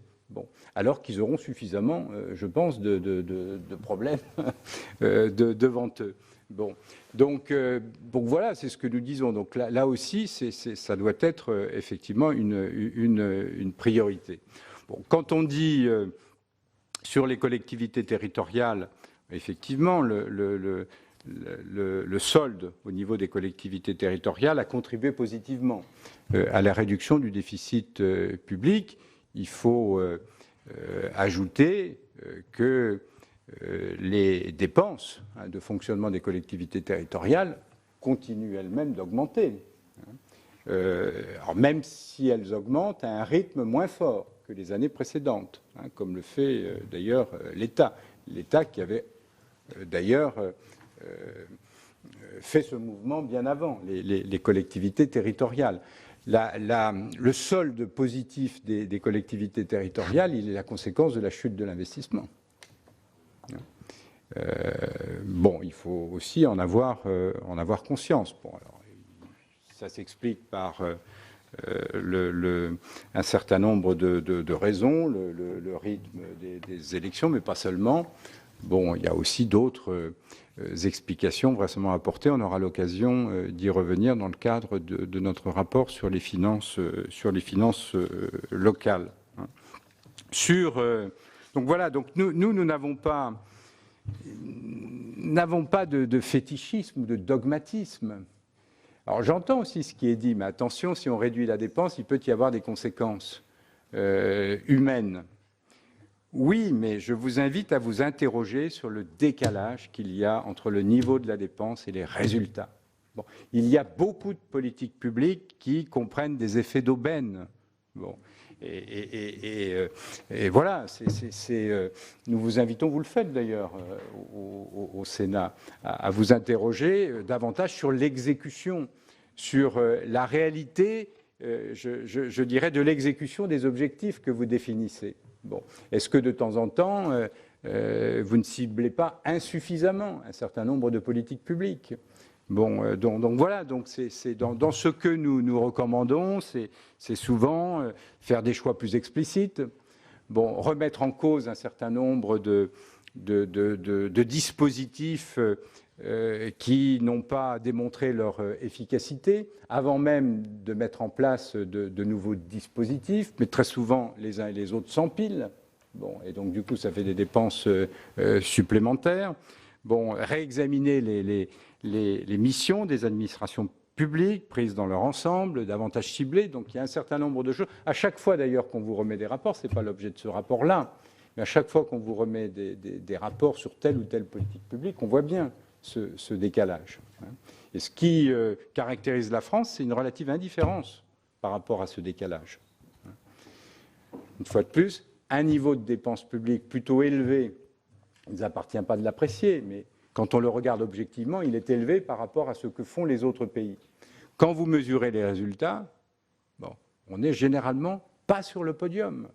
Bon, on a plutôt une appréciation médiocre, passable. Bon, donc voilà, il faut s'interroger là-dessus. L'efficacité, l'efficience au niveau de nos politiques publiques. Il y a des marges d'efficacité, d'efficience qui sont élevées dans notre pays. Bon, donc voilà, et je pense que plus on est d'ailleurs attaché à l'action publique, plus on devrait être exigeant sur l'efficacité et sur l'efficience. C'est aussi bien au niveau de l'État qu'au niveau des collectivités territoriales. S'interroger sur la bonne couverture des besoins, bien identifier les besoins et apporter les bonnes réponses. Bon. Donc voilà, y compris sur l'investissement. On a parfois l'occasion d'expliquer que tel ou tel investissement n'apparaît pas obligatoirement pertinent au regard du bon rapport coût-efficacité de la dépense publique. Quand vous avez 2 gares de TGV à proximité, lorsque vous avez 2 stations d'épuration à proximité l'une de l'autre, voilà, et je pourrais multiplier les exemples, mais je m'arrêterai là. Voilà, donc alors sur la réserve de précaution, effectivement, elle est, peut-être que le président Brier pourra compléter, mais le gros problème, c'est qu'on a ces sous-budgétisations récurrentes. Bon, normalement, c'est la réserve de précaution, elle est pour prévenir un certain nombre d'aléas. Les sous-budgétisations, c'est pas du tout un aléa, c'est récurrent. Bon, on a de l'ordre de 2 milliards depuis des années et des années, et c'est pas bien. Bon, donc voilà, parce que ça a pour conséquence d'ailleurs de mettre en doute la sincérité des inscriptions budgétaires qui sont demandées au Parlement, et puis ça complique l'exécution, parce que du coup, vous avez la réserve de précaution qui est déjà entamée par des sous-budgétisations que vous avez d'ailleurs parfaitement identifiées au moment même où vous votiez le budget. Bon, donc, quand vous votez le budget, on sait parfaitement qu'un certain nombre de crédits ne correspondront pas à la réalité. Bon, c'est quand même pas très satisfaisant de faire ainsi. Donc voilà. Donc nous, on ne veut pas rentrer, bien sûr, dans les chiffres 50 milliards, 100 milliards. On raisonne par rapport à l'objectif que vous-même, vous avez retenu dans un programme de stabilité. Et puis on essaie de voir si effectivement ça correspond à la réalité. Et une fois de plus, ce que nous disons, c'est que quand on regarde l'objectif fixé et quand on regarde la réalité des décisions prises, effectivement, il y a un décalage. Bon. Et donc, si vous voulez être en mesure de respecter un engagement que vous avez pris, eh bien oui, il faut faire un effort supplémentaire. Ce n'est pas nous qui le demandons. Bon, c'est le seul constat que nous faisons à partir de l'engagement que vous avez pris et de la réalité des chiffres, compte tenu de l'exécution. Donc voilà, donc c'est le Parlement, puis il y a un Parlement qui vote. Bon, donc les lois de programmation sont votées par le Parlement. Bon, donc voilà, donc nous on raisonne par rapport à cela. Donc oui, il y a un effort réel qui est fait en matière de maîtrise de la dépense, mais il n'est pas totalement en ligne, c'est le moins qu'on puisse dire, par rapport à l'objectif affiché dans le cadre du programme de stabilité. Alors peut-être que le président Boyer peut compléter aussi quelques réponses. Merci, Monsieur le Président. Juste sur la croissance potentielle, pour y revenir, on présente le sujet comme étant un débat entre la Commission et la France. Dans notre analyse, on présente la prévision de croissance potentielle du gouvernement et celle des organisations internationales. Il n'y a pas que la Commission de Bruxelles, il y a l'OCDE et la FMI. Et ce qu'on constate, c'est qu'OCDE, FMI et Commission ont des estimations assez proches et des estimations elles-mêmes qui, pour 2016 et 2017, sont différentes de celles du gouvernement français. Mais fondamentalement, ce qui me paraît important derrière ce débat autour de la croissance potentielle, c'est la question de savoir comment faire en sorte que la politique budgétaire puisse jouer un rôle pertinent en termes de politique économique. C'est comment faire en sorte qu'elle puisse être utilisée pour compenser des creux économiques. Regardons ce qui s'est passé en 2007-2008, les différences entre la France et l'Allemagne. La stimulation budgétaire a été beaucoup plus forte en Allemagne qu'en France en 2007-2008, au moment de la crise financière, parce que l'Allemagne avait des marges de manœuvre budgétaires que nous n'avions pas. Donc la croissance potentielle, c'est une sorte de boussole qui doit permettre de piloter les politiques budgétaires en ayant le souci de faire en sorte qu'on puisse se servir à bon escient de la politique budgétaire pour compenser des creux économiques. Donc ça consiste à, effectivement, pour pouvoir l'utiliser dans les périodes de creux, ça suppose beaucoup de vertus au moment où la croissance est là, et c'est en ça qu'elle est utile fondamentalement. La question de son quantum précis étant un autre sujet, mais je pense qu'il ne faut pas perdre de vue cet intérêt qui est un intérêt, je pense, tout à fait fort. Sur Monsieur Delahaye nous a interrogé. Ça montre qu'il est malheureusement parti, mais il lit très attentivement nos rapports sur le 1,7 ou 3,3 s'agissant des économies du côté État. Bon, il se trouve tout simplement qu'il y a deux manières de lire l'économie par rapport à la norme, à la dépense sous norme. Est-ce qu'on lit par rapport à la dépense sous norme telle que fixée en loi de finances initiale ou la dépense sous norme telle que révisée dans la loi de finances rectificative? En 2015, le gouvernement a modifié la norme en fin d'année en réintégrant les dépenses du cas hertzien dans la norme. Donc, selon que l'on choisit une hypothèse ou l'autre, on arrive à un montant d'économie de 1,7 ou 3,3. Comme nous avions eu dans l'échange avec le ministre de l'économie dans le RBDE des échanges sur ce sujet, on a considéré que pour rendre la démonstration le plus incontestable possible, mieux valait prendre la dépense de la norme telle qu'elle avait été révisée en fin d'année, ce qui a conduit à un chiffre un petit peu différent de celui que nous avions présenté à l'occasion du RBDE. Les deux conventions, les deux approches sont parfaitement défendables l'une et l'autre. Sur la réserve de précaution, vous y avez répondu, je pense qu'effectivement, le principal dévoiement, c'est de se servir de la réserve de précaution pour préfinancer des dépenses qu'on n'a pas financées en loi de finances, dont on sait par avance qu'elles vont coûter. La réserve de précaution, ça vise à compenser des aléas de gestion et des décisions nouvelles en cours d'année. Or là, elle est déjà dès l'abord amputée par des dépenses qu'on sait certaines. Et dans les 8 ou 9 milliards mis en réserve, on voit que bon an, mal an, c'est 3 ou 4 milliards qui sont au final annulés. Ça signifie que les 2 milliards de sous-budgétisation assumés dès le départ représentent déjà la moitié de l'utilisation possible en moyenne période de la réserve de précaution. Donc là, le vrai sujet, c'est la budgétisation initiale, la réserve de précaution venant tenter de suppléer ce défaut. Dernière question sur les souches anciennes. Est-ce que c'est de bonne gestion ou pas? Alors, notre analyse sur ce sujet a été une analyse clinique, une analyse technique, c'est-à-dire que nous avons décrit, analysé, expliqué ce que ça signifiait. D'abord, ce n'est pas sans précédent. Il y a même une constance de pratique d'émissions sur souches anciennes. 2, l'année 2015 a vu le montant de ces émissions sur anciennes considérablement progresser. 3, on n'est pas dans une situation de marché tout à fait habituelle en termes de situation des taux. L'agence France Trésor a une logique générale qui consiste à essayer de satisfaire les demandes qui lui sont adressées par les investisseurs. Donc elle estime que le choix qu'elle a fait de satisfaire à hauteur de 22 milliards d'euros ces émissions de souches anciennes correspondait, c'est son point de vue, à la meilleure gestion possible de la dette publique. Je dirais, nous n'avons aucun élément ni pour confirmer ce point, ni pour l'infirmer. Nous l'analysons, nous le décrivons. Ça n'a pas d'effet en solde maastrichtien, en comptabilité nationale, les 3,6 ou autres. Ça signifie quand même qu'en comptabilité budgétaire, ce qui a été encaissé sous forme de prime d'émission donnera lieu à décaissement sous forme de charges d'intérêt au fil des années ultérieures. Et troisièmement, ça a un impact, le Premier président l'a rappelé, c'est que le niveau de la dette tel qu'il apparaît en fin d'année, eh bien, ce niveau de dette aurait été supérieur si on avait sensiblement moins recouru aux primes à l'émission. Je pense que c'est tout ce que l'on peut dire sur ce sujet. Voilà pour l'audition de Didier Migaud, le président de la Cour des comptes, qui s'est donc exprimé devant les sénateurs sur ce rapport rendu public hier, qui met en cause la trajectoire des finances publiques et qui estime que l'objectif de déficit qui a été fixé pour 2017 à 2,7% sera très difficile à atteindre. Je vous rappelle que ces dernières années, eh bien, la France a plutôt fait mieux que les trajectoires qu'elle avait initialement prévues.